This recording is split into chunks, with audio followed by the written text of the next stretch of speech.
Hi everyone. एक और session में आप सभी लोगों का स्वागत। और इस सेशन को मैं शुरू करूंगा एक सवाल से। मैं आपसे एक सीरियस सवाल पूछना चाहता हूं कि अगर आप पब्लिक पार्क में अपने पार्टनर को हक करते हैं तो क्या पुलिस आपको अरेस्ट कर सकती है? क्या सच में इंडिया में प्यार जताना एक क्राइम है? हमने वायरल्स वीडियोस देखे हैं। कपल्स को घेर लिया गया, पेरेंट्स को फोन कराया गया, थ्रेट दिया गया कि स्टेशन चलो। लेकिन ये जो हम देखते हैं, क्या वो लीगली जस्टिफाइड होता है? आज हम इमोशंस नहीं, हम लॉ की लैंग्वेज को समझेंगे, सेक्शंस को देखेंगे, जो सुप्रीम कोर्ट के प्रीवियस जजमेंट्स रहे हैं उनको देखेंगे, और एंड तक आप खुद डिसाइड करेंगे कि डर सही है या फिर नॉलेज पावरफुल है। तो सबसे पहले आप लोगों से बात करूंगा कि इंडिया में जो पीडीए है, पीडीए बोले तो पब्लिक डिस्प्ले ऑफ अफेक्शन, ये कंट्रोवर्शियल टॉपिक है। लोग कहते हैं कि ये हमारे कल्चर के अगेंस्ट है, पर कल्चर और कॉन्स्टिट्यूशन ये दोनों अलग अलग चीजें हैं। लॉ का काम मोरालिटी इन्फ्लोर्स करना नहीं होता है। लॉ का काम पब्लिक ऑर्डर को मेंटेन करना होता है। तो सवाल मेरा आपसे सिंपल है, क्या पीडीए ऑटोमेटिकली इलीगल हो गया? शॉर्ट आंसर है नहीं। लेकिन अगर मैं इसी चीज को एक्सप्लेन कर कर आप लोगों से कहूं तो मैं ये कहूंगा कि भाई इट डिपेंड्स। कैसे? डर का खेल है। जब पुलिस कपल को रोकती है, सबसे पहले क्या होता है? डर, एक एम्बैरेसमेंट, एक पब्लिक शेम। लेकिन लीगली स्पीकिंग पार्क में बैठना क्राइम नहीं है, हाथ पकड़ना क्राइम नहीं है, सिंपल किसी को हग करना क्राइम नहीं है। Often intimidation is used because लोग लॉ नहीं जानते, और नॉलेज ही सबसे बड़ा प्रोटेक्शन होता है। इसीलिए हमें पीडीए की लीगल डेफिनेशन पता होनी चाहिए। तो पीडीए का मतलब क्या है? पीडीए का मतलब है कि पब्लिक जगह पर अफेक्शन शो करना। लेकिन अफेक्शन और ऑब्सनिटी में फर्क होता है। अफेक्शन मतलब आपका एक इमोशनल एक्सप्रेशन, और ऑब्सनिटी मतलब सेक्सुअली एक्सप्लिसिट कंडक्ट शो करना। तो लॉ इन दोनों को सेम कैटेगरी में नहीं रखता। ये डिफरेंस समझना हमारे लिए बहुत ज्यादा जरूरी है।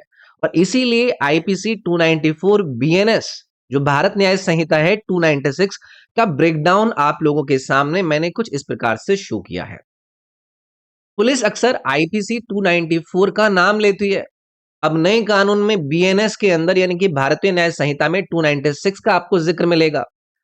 इस सेक्शन के अंदर लिखा हुआ है कि obscene act in public place causing annoyance, ये आपको एक टर्म नजर आएगी। तो यहां पर नोटिस कीजिए, सिर्फ एक्ट नहीं है, यहां पर ये ऑब्सीन एक्ट बोल रहे हैं। और सिर्फ पब्लिक नहीं, कॉजिंग अनोयंस यहां पर इन्होंने टर्म यूज किया है। तो ये टेक्निकल वर्डिंग है। इसीलिए हर पीडीए केस ऑटोमेटिकली क्राइम नहीं हो जाता है। तो इसीलिए हमें इसके कुछ इसेंशियल इंग्रेडिएंट्स देखने होंगे। तो चलिए इसको ब्रेक कर कर हम समझते हैं। इंग्रेडिएंट वन है, एक्ट ऑब्सीन होना चाहिए, अश्लील होना चाहिए। दूसरा इंग्रेडिएंट क्या है? पब्लिक प्लेस पर होना चाहिए। तीसरा है कि किसी थर्ड पर्सन को एक्चुअल में उससे फर्क पड़ा हो, अनोयंस होना चाहिए।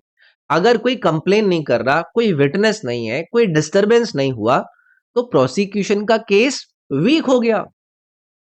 लॉ परसेप्शन पर नहीं काम करता, उसको प्रूफ चाहिए होता है।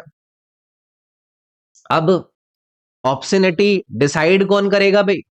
तो पुलिस ऑफिसर का जो पर्सनल मोरल स्टैंडर्ड है ना, वो इसमें रेलिवेंट है। ऑब्सनिटी कोर्ट डिसाइड करता है। सुप्रीम कोर्ट को आप देख लीजिए, उन्होंने मल्टीपल जजमेंट्स में इस बात को कहा है कि अगर आप साधारण किसी के गले लग रहे हैं, हक कर रहे हैं, हैंड होल्ड किया हुआ है, या फिर आपने लाइट किस किया है, तो ऑटोमेटिकली वो ऑब्सीन नहीं होते जब तक क्लियर सेक्सुअल एलिमेंट उसमें ना हो, वो क्राइम कैटेगरी में नहीं आता। तो अब लॉ के एवोल्यूशन को थोड़ा सा समझ लेते हैं इसी बात को लेकर। 1868 का एक टेक्स्ट था जिसको हिकलिंग टेस्ट कहते हैं। वो बहुत ही कंजर्वेटिव था। अगर किसी वीक माइंड को बुरा लगे तो ऑब्सीन। लेकिन मॉडर्न इंडिया में सुप्रीम कोर्ट ने अप्रोच चेंज कर दी इसकी। अब कम्युनिटी स्टैंडर्ड देखे जाते हैं, मतलब सोसाइटी इवॉल्व होती है, लॉ भी इवॉल्व होता है।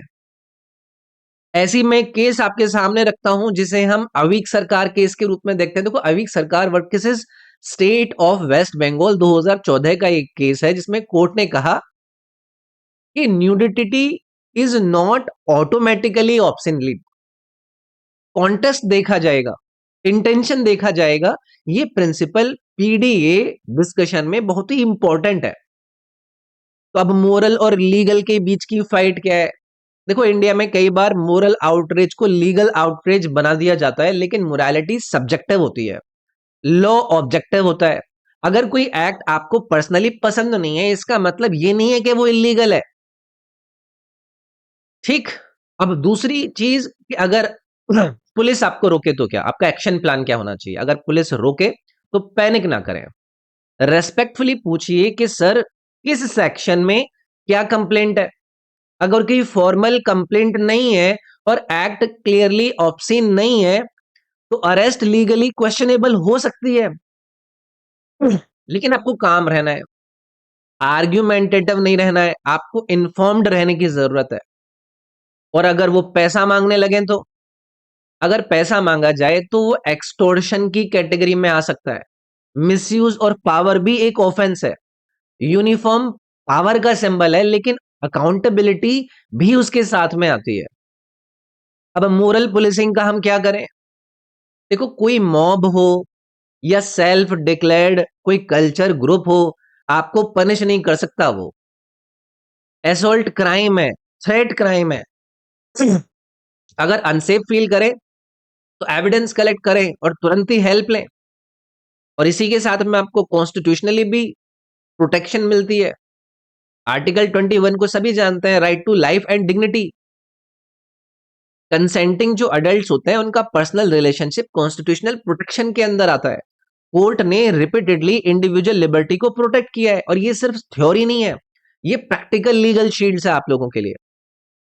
इसके बाद कंप्लेंट एसएचओ से शुरू करें, एसपी डीएसपी तक इस चीज को आप एस्केलेट कर सकते हैं, और जरूरत पड़े तो मजिस्ट्रेट कोर्ट को भी आप अप्रोच कर सकते हैं। तो सिस्टम परफेक्ट नहीं है, बट रेमेडीज आप लोगों के लिए अवेलेबल है। तो फ्रीडम और रिस्पॉन्सिबिलिटी को समझने की हमें जरूरत है। प्यार क्राइम नहीं है, लेकिन पब्लिक सेंसिटिविटी का ध्यान रखना जरूरी है। फ्रीडम का मतलब रिस्पॉन्सिबल होना नहीं होता है, बैलेंस ही आपकी मेच्योरिटी होती है। तो फाइनली कंक्लूजन में मैं ये कहूंगा कि क्या हग या किस पर अरेस्ट हो सकता है सिर्फ तब जब वो लीगली ऑप्शन हो, अगर किसी को एक्चुअल में उससे अनोयंस हुई हो। अदरवाइज लॉ आपके साथ है। फियर टेम्पररी होता है, नॉलेज आपको परमानेंट होती है। तो डर से नहीं, आपको संविधान से जीना पड़ेगा, चीजों का ध्यान रखना पड़ेगा। आई होप ये वीडियो आप लोगों के लिए इंफॉर्मेटिव रहा। कुछ चीजें जो आप लोगों को पता होनी चाहिए उनको मैंने एक्सप्लेन किया। बहुत सारे वीडियोस वायरल होते हैं, तो इस वीडियो की मुझे जरूरत लगी।